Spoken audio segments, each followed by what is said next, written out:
Are you ready? Sure. Okay. In 3, 2, 1. I wasn't.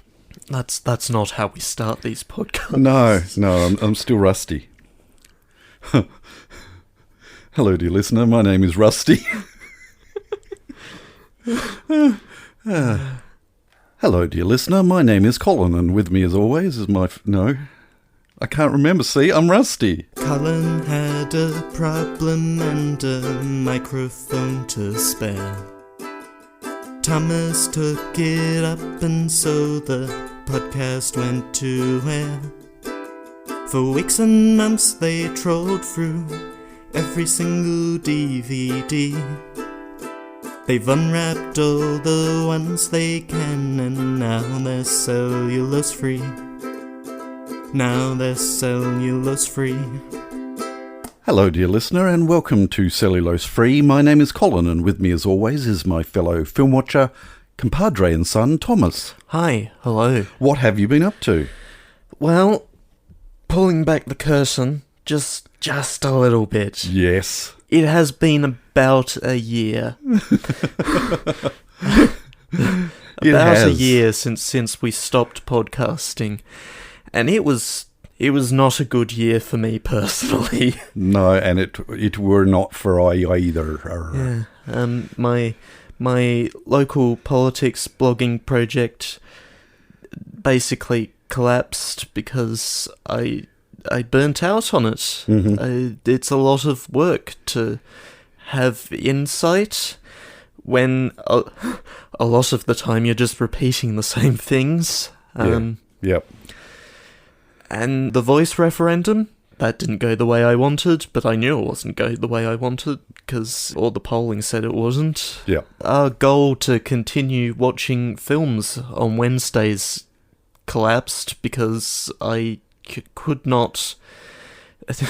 It's not so much that I had too many choices, it was that I didn't feel like anything, and when you don't feel like anything, you end up doing nothing. Yep, that's a fairly accurate assessment for my approach to the Wednesday nights that we used to record on, becoming our continuation of watching. Just it was a hollow shell. Mm-hmm. Yeah. And I think we both came to realise that it wasn't just about the watching of the films, it was the opportunity to touch base, I guess, and to natter, and which we could have kept doing on those Wednesdays, but we didn't. No, it didn't happen. It felt wrong. You didn't. Yes, there was not that catalyst, I guess, is the word. If we're recording it, then obviously we have to say something. Yeah, but without that impetus, we just didn't. Yeah, we'd finish a film and then just wander off. So, yes, we are back, mainly for our own mental health, which makes no sense to me, because the reason that I felt we needed to wind things up was for my mental health. Yeah. But, yeah, so certainly the feeling, and I think it's reflected in the final words in the outtake at the end of last week's episode. I think we're pretty happy to be back. That being said, there is still that slog of editing afterwards, and for whose benefit that is. And that has been the other interesting thing about the week, and we will probably actually get more into that maybe in the third segment, maybe, or should we hit it now? No, I think it can be saved for the untitled segment. Yeah, but there was certainly some positive reinforcement during the week that it wasn't just us that was excited about this. You crazy people. It's sort of wild, the amount of engagement that we have gotten, small though it may be, for how absolutely silent we were about coming back until we did. Yeah. I'm glad that we did it that way. Oh, yeah. It worked well. Welcome to Post-Blip. Yes. Yes, we're back. I personally cannot promise that I will remove all the ums and ahs from every podcast. My mind very much, as I'm editing, is hyper-conscious of those, and I do endeavour to cut out the major ones just to make podcasts shorter, for one thing, and it is actually quite hard to listen to a podcast with lots of ums and ahs. Yeah. In fact, it's interesting listening to one of the recent 99% Invisible podcasts that talks about the filler words and how different languages have different filler words. In fact, I don't know whether Auslan has it, the Australian Sign Language has one, but they did mention that American Sign Language does have a sign that fills the same conversational space as an and an ah. So they do have a sign for it. I found that quite surprising. Anyway, I digress. Yeah, I've had to relearn my workflows for the things that I do for the podcast. My authentication for the way that I upload stuff to places had all expired, of course, so I had to work out how to re-up that. Yep. And I had to find where I'd left everything in folders. Yeah? Reasonable folders, to be honest, but yeah. I was curious to know how much muscle memory would still be there as far as when editing the podcast was concerned. And there were whole swathes of moments where I thought, how do I do this? And how do I do that? But once I got into the swing of actually editing, yeah, the fingers went to the... I cannot touch type for the life of me, but as far as where fingers land for what I was used to for editing, and I do edit actually using a video editor because I was familiar with using that already, semi-familiar with using that, and it just made sense for me to continue using that, and I think I did reasonable. But as I say, I am going to try not to, because I can spend hours just trimming things out and become quite obsessive. And I become quite conscious that I'm being obsessive, and it still does not make it any easier to stop being obsessive. But yeah. Yep. It is what it is.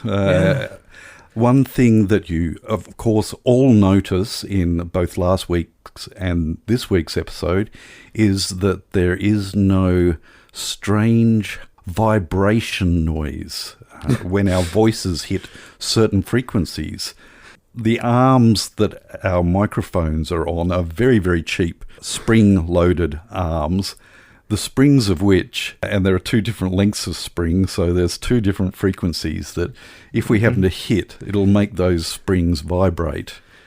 But the last episode, I did not hear them vibrating as I was editing because I've wrapped the arms and over the springs with some very thin neoprene and Velcro, so they don't vibrate. No. Which, of course, all of you are going, that was the difference between pre-blip and post-blip cellulose-free. There's no vibration. Yeah. So there we go. Anyway. That protracted catch-up out of the way, we have a film to watch. We do. Interestingly, I've done a little bit of research since. I mean a tiny, tiny little bit of research looking at the director of this film. So the film we're watching is from 2007. Yep. Back in 2012, the same director directed that firm favourite of ours, Abraham Lincoln versus Zombies. Yeah. Yeah. Yeah. So that bodes well for this. I have also discovered, and I don't know whether to tell you this or not right now, but I'm going to anyway, the film that we are watching today has a sequel.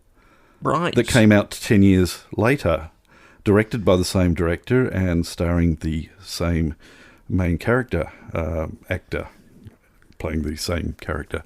So keep that in mind as we watch today's movie. It is titled The Man from Earth. I'm going to read the IMDb short plot synopsis for this film.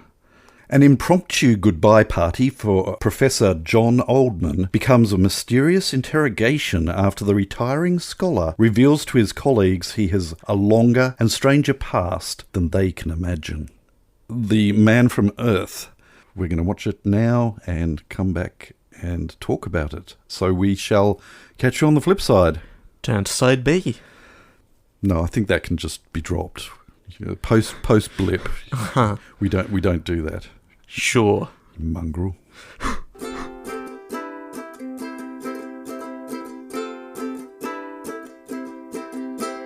So what did you think?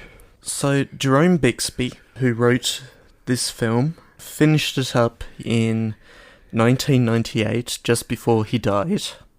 Right. Also responsible for co-writing the story of Fantastic Voyage. Oh, really? And wrote 4 episodes for the original series of Star Trek, including Mirror Mirror. Is that right? That is. Okay. Did you write any Twilight Zone? He did write It's a Good Life, which was the basis of an episode of The Twilight Zone and made up part of the film. Right.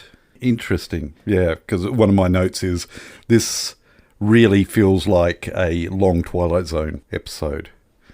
Okay, right. Interesting. But what did you think?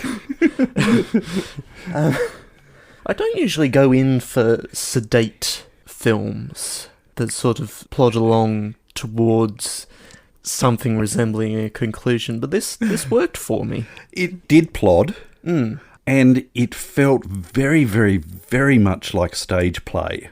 99% of it was all filmed in one room, basically, so it could have been a one-set stage production. The moments where it wasn't in that room, It's just outside. yeah, so it certainly could be made into a stage play, except for the fact that there's so many characters, and to have them all facing in such a way that it can be seen from an audience towards the stage would be problematical, I think. Although the importance of being earnest has a reasonable number of people all sort of discussing in a single room, so I don't know. Yes, but they're not all in the same room at the same time the whole time. No. Let's make another connection here, though, as far as Star Trek is concerned. One of the main characters, as I mentioned last week, John Billingsley, played Dr. Phlox in Star Trek Enterprise. Right. So there is that connection. And also, I can't remember the character's name. I can't remember any character's name. The one opportunity that I had to actually process the character names was where someone had the opportunity to introduce everyone, and they didn't. They said, and this is everyone. But one of the characters was played by the guy who played The Greatest American Hero, which was a TV show in the early 80s. Early 80s. Right. So 81 to 83. William Catt. He was the guy with the goatee type beard with that guy. There, for our TV audience. I'm showing it to the camera. There we go. Yes. So certainly slow-paced, and even slow-paced for a stage play even. And it could have done with some tightening up. There were sort of lines that were repeated that felt forced, and almost felt like there was possibly meant to be an ad break there, even though it was made as a movie. I don't think it was made as a TV. I could be wrong. No, it was made as a movie. Yeah. So duplication of lines that could have been trimmed, and they returned to certain questioning that had already been covered and sort of duplicated that as well. So I did enjoy it. I was engrossed, and it kept me through to the end.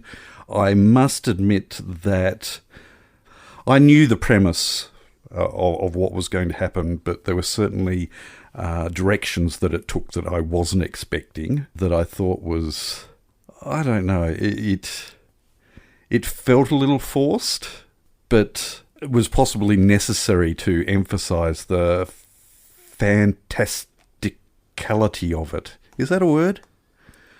Sure. Yeah, he just checked that in the Madonna dictionary, which is the quintessential podcasting dictionary that one consults when one uses words that are possibly dubious. So, but yes, it was quite fantastical, the premise that was being presented. I'm skirting around possibly too much, avoiding spoilers for a film that maybe none of you would be particularly interested in. I don't know. It just tickled my fancy when it got thrown at me out of the blue, suggested on, oh, you've watched this, how about you watch this type of deal. And I looked at this and thought, okay, let's go with that. And I'm glad I did. Yeah.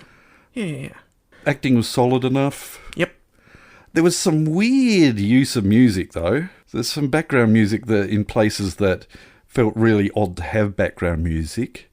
And then also some very dead air happening where it was just dialogue and no other noise in the room. And it felt like something should have been just padding it, I guess. But, yeah, solid enough film. Yeah. And don't mind me, just getting very distracted by you are, aren't trying you? to put an image in a Google Doc. Which apparently you can't. But you need to save it first. I have saved the image. Right. It's not. And then tap where you want it to go. I had to. And then go up to the top and press the plus button. There isn't a plus button. There is a plus button. There is not a plus button. Okay, there's a thing, insert. Oh, there. There. Here we go. And you sort of expect it to Insert. be in the bar with everything else. No, that would be too easy. There we go. I think we're all both together, Yeah, consecutively skirting around the fact that there's not much else to say about this film. No, there's not. I enjoyed it well enough. Yep. Nice philosophical film. Yeah, a philosophical bottle show. So it's very much in a bottle. And there is a sequel, which they decided, at least on Amazon Prime, to show spoilers of in the closing credits of. By way of a trailer, to be clear. Anyway, whether we revisit the story by watching the sequel, I don't know. Who can say? It is not me. Well, in that case, if you've got nothing else to say about this film, No. and I've got nothing else to say about this film, we shall move on. The following segment has no title. Thank you. And we've got all kinds of engagement in the last week. It really... we hinted about this at the beginning of the show. Oh, yeah. But look, I have been somewhat overwhelmed by a whole heap of wonderful people, some of which I had not been previously aware of. I think these are all people who've come up on the podcast before, but, with your memory and mine... Yes. Put them together and you have half a recollection. Yes, okay, so we've got a Google Doc here. Yes, we do. And we start... Hang on, I've got to bring it up. We start with Black Rose Duelist. Whose comment I will not repeat. I'm going to. Oh, you will. with careful editing. Wake the up. Holy huge news. Yes. The original comment was very enthusiastic, but completely unbroadcastable. Yes, in this caps. context, and in this particular context, with the the category in which we place the podcast as non-explicit, but we were thrilled. Oh yes, we're absolutely thrilled. That was the first thing that came in. Next. on a completely different Discord server from Entosferatu, who says, "Oh dang, I forgot to guess for last week's file name. It was so obvious too."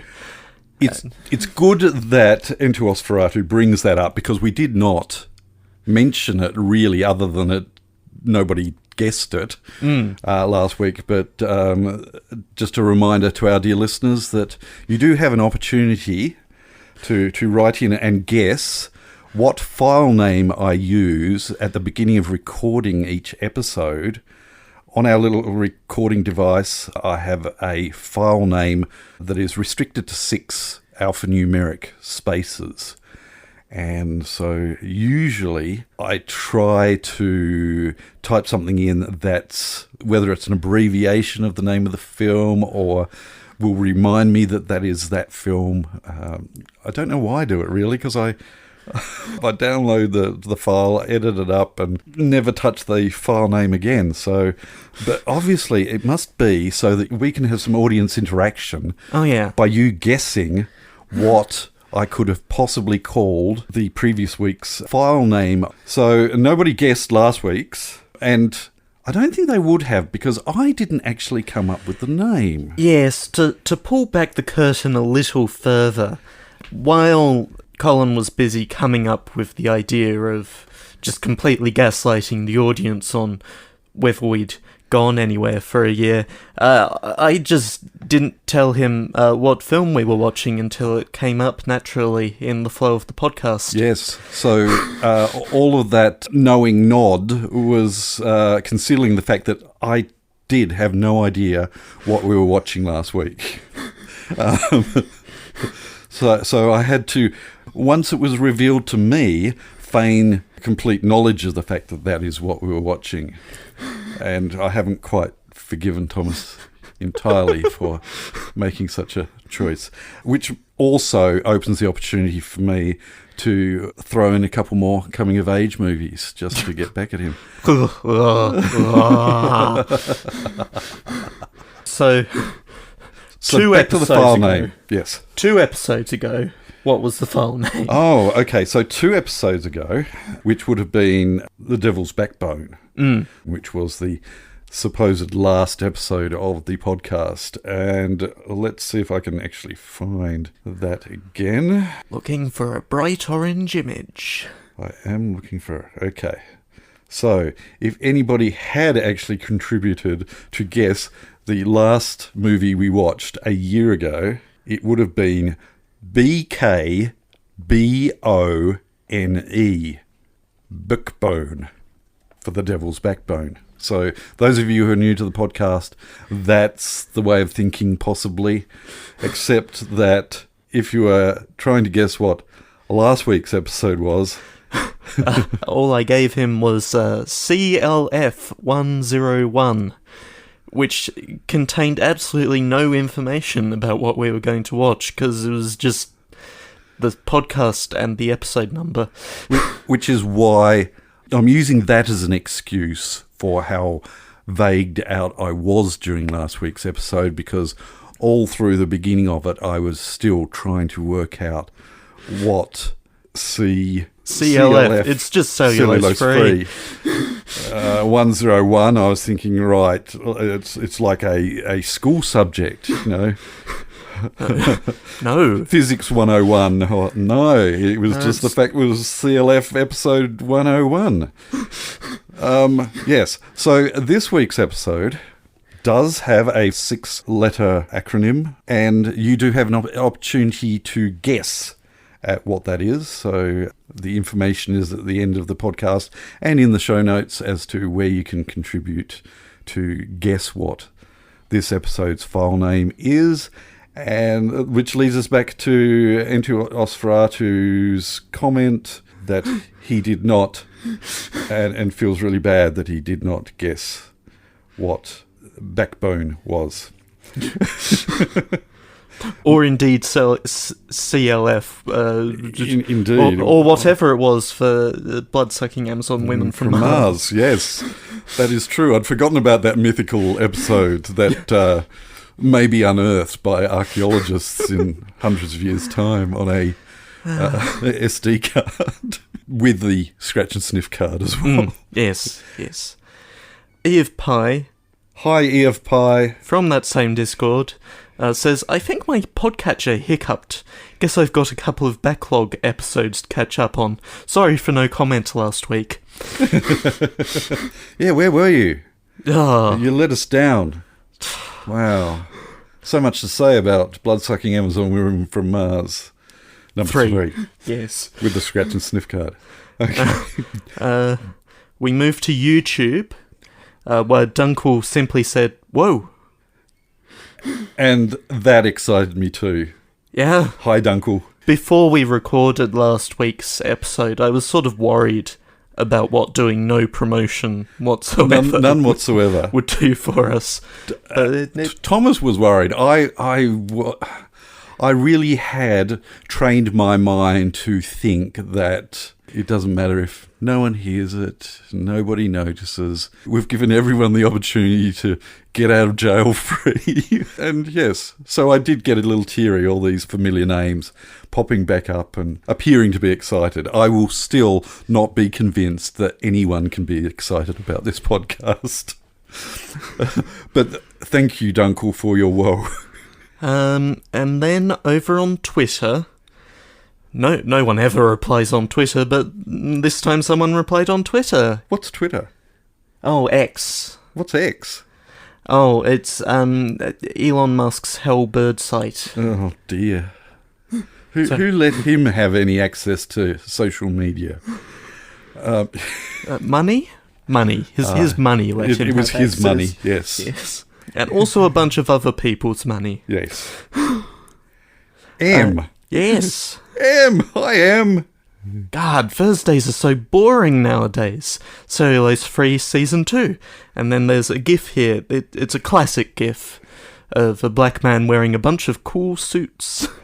Well, see, I didn't get the GIF. Right. Yes, it's just a still image. Well, yes, because we have chosen to use a Google Doc, and so it is actually even more special, because I am now imagining, because I'm actually not familiar with this GIF. So it just does a clock rotation. Yep. Yep. Is it the same person wearing different suits? It's the same person wearing different suits. Cool. Yes, and indeed. looking cool in them. Okay. M continues, seriously though, glad to see the podcast coming back. Plus, it isn't mentioned on the tweet I quoted, but also can't wait for Still Under Wraps to be posted on YouTube as well. It's a thing I've been threatening for years, and maybe this time I will actually do it. Yes. There are a couple of hurdles that we may need to jump. Me, in my foolish youth, was silly enough to use, in the gap between us about to watch the film and us coming back from watching the film, would use a piece of music generally from that particular movie, from the soundtrack. Just throw the whole thing in there. And we certainly haven't been tagged by Spotify or anyone, as far as I'm aware, as breaching copyright. But YouTube, their automatic raker of, that's ours, even if it isn't ours, tends to be quite... So when I do it, I'll be uploading well in advance, just in case an episode needs to be re-edited. Although they're all one track, I might, sort of fades up and down underneath the speech, doesn't it? Yeah. I've still actually got all of the files for each episode saved on a hard drive somewhere. So if we do get hit with a copyright notice, then we'll re-edit it. But I think Thomas's plan is to release an episode once a week or twice a week. I haven't quite decided which. Yep. It depends how quickly I want to get through the backlog. Yeah. I mean, it was far, far shorter a season than Cellulose Free was. No, we made like 80 of those. I know. And we still skipped a couple of films. Yeah, we did. Yes. Films keep popping up that, we were probably meant to watch that. One of the things that we've discovered is that we have a bunch of Disney films on our shelf that Colin claims never to have seen. I don't know that I believe him. No, I don't believe me either. But I swear by it. And finally, literally as the podcast is being produced, Adam comes in on Facebook and says, I really enjoyed this one. Hi, Adam. Well, thank you. Thank you very much. You're just saying that. Okay. Yeah. While we've been gone, other things that have happened, it's not Anchor anymore. No. We're not on Anchor. The links still work. They all still redirect to the new Spotify for podcasters. Much like all the Twitter links, all amazingly reconnect to X, which is still known as Twitter.com. Yes. They have X.com. It goes to Twitter. Yes, so we're no longer on Anchor. We're on Spotify podcasts. Spotify for podcasters. Yes, I had to work out how to use all that again because I'd forgotten. I had to dredge the password up from what Chrome had remembered for Anchor.fm to use on podcasters.spotify.com, because if it's a completely different domain, Chrome doesn't know the difference. No, I mean, it did have a forgot your password option. Oh yeah, but which would have worked. It would have worked, but then I would have had to have told you that I'd changed the password. Yeah, and I don't know, I was probably in a contrary mood and probably wouldn't have told you. You would have been locked out, and then you wouldn't have been able to get the YouTube. Yeah, scrape the YouTube version. I don't do that from us having a Google Drive. That's a lot of audio files, and that would take a lot of space very quickly. Yes. No, I grab it from the back end. I don't grab the source. Yes, but if I change the password to Spotify for podcasts, you wouldn't have been able to do that. So, yeah. And it used to be that Anchor would handle all of the distribution channels for you automatically, but and they've grandfathered it in, so all the feeds still exist. But now you have to do all the work yourself, unless you just want your podcast to be on Spotify or as an RSS feed. They'll do that for you, but naught else. No. So those of you who are grabbing it from the Apples, you can thank Thomas for... Oh, it's still the same feed. Going the hard yards and I have reconnecting the cables. And it's still the same feed and it was still functioning, but I have wrested it from the direct control of Spotify for podcasters. Yep. So that was comments from Facebook, Twitter, Discord... And YouTube. Good. So nothing from our Reddit page? No, our non-existent Reddit page? No. I don't want to handle that. All right. Well, thank you all you dear listeners who have contributed and maybe now feel the urge to at least participate in the guess the 6-letter file name for this episode. Thanks for your enthusiastic welcome back, shall we say. Those of you who did so. And we look forward to boring you to tears for however long we can keep it up again. Do you have anything else to say to our dear listeners in that regard? All right, then. No, that's it. We shall move on. Pick a film for next week so we can go to bed. And it's your turn. It is my turn. And we are going... so far out of left field that we have left the stadium. So, is it going to come back in from right field? Dunno. Could do. Might come in from the stands. Depends which direction we leave left field from. So, I was trolling YouTube, as you do. Oh, we're going to watch a 24-hour kitten feed. And as you do when you're trolling YouTube, you come across clips from films and you're like, oh yeah, okay, that looks interesting. And so I have absolutely no context for this film other than the one clip that I saw. Okay, well, that's pretty much in the same left field ballpark type of thing as tonight's movie was. So, yep. This film is a comedy from 1991. Okay. And it's somewhat of a spoof of Top Gun. Oh, not Hot Shots. It is Hot Shots. Oh my goodness. Oh no. Oh, my eyes are going to bleed. My ears are going to bleed. Oh no. I didn't think you could steep lower than Super Mario Brothers. Oh, but we know that the worst films are the ones that make the best episodes. That is true. That is true, but gee, is there any shark jumping? Oh no, that'll get us onto Sharknado, and wow. Okay. Oh, don't worry, I have stranger things that I've been thinking about. I don't doubt it. Please tell our dear listener who is unfamiliar with Hot Shots what it's all about. This film is on Disney Plus, presumably by way of the 20th acquisition. Yes. Oh, well, that's... the laconic description, which is, say, the very short and pithy one, is a Top Gun fighter pilot must save his mission from sabotage. Oh, is it Top Gun? No, this is a more useful description in the details tab. Good.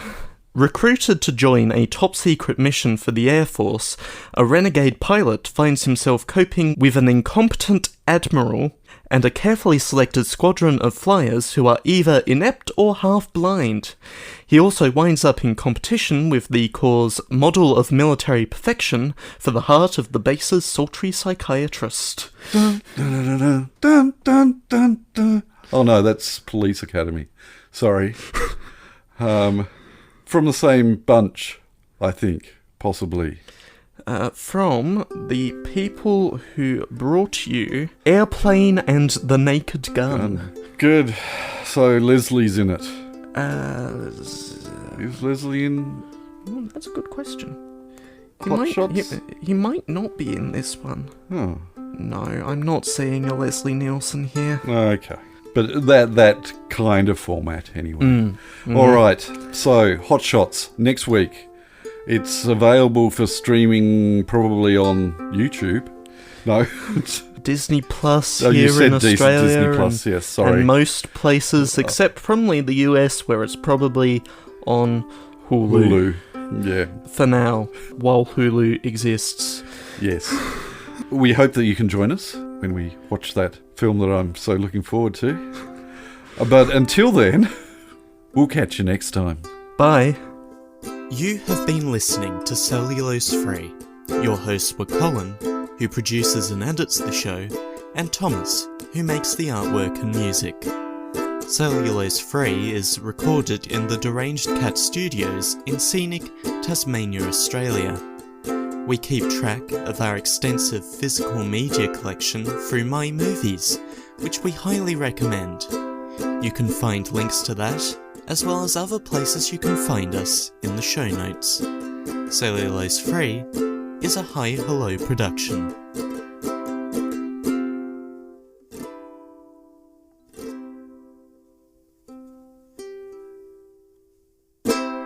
I'm a stinker. You are a stinker. Yeah. An especially in that room of yours. Rotter. Oh dear. I have to get all of my weird ideas out of the way while I'm thinking about them, otherwise it's... Have you ever seen one of those stunt drivers who tries to jump as many London buses as he can, or cars, I get the concept. Or drives a London bus over a ramp to jump as many motorbikes as he can? Mm-hmm. Okay, well, I think you're jumping the sharks. You've rode up a whole bunch of sharks. And oh yes, good. I don't know that I'm expecting to have a good time. Oh, dear. I think there's going to be a lot of groaning going on and discomfort, and that has not aged well, and that's not politically correct. Mm-hmm. Yeah. Yeah. You will rue the day, I think. Let's see how far we've come, eh? Yeah. Gee. Jumping, yes. Anyway, I'm stopping. I'm going to read the IMDb write-up for, or short plot synopsis for this film. Gee, I'm rusty. I'm rusty again. We start with Black Rose Duelist. Whose comment I will not repeat. I'm going to. Oh, you will. with careful editing. Wake the fire truck up. Holy shiitake mushrooms.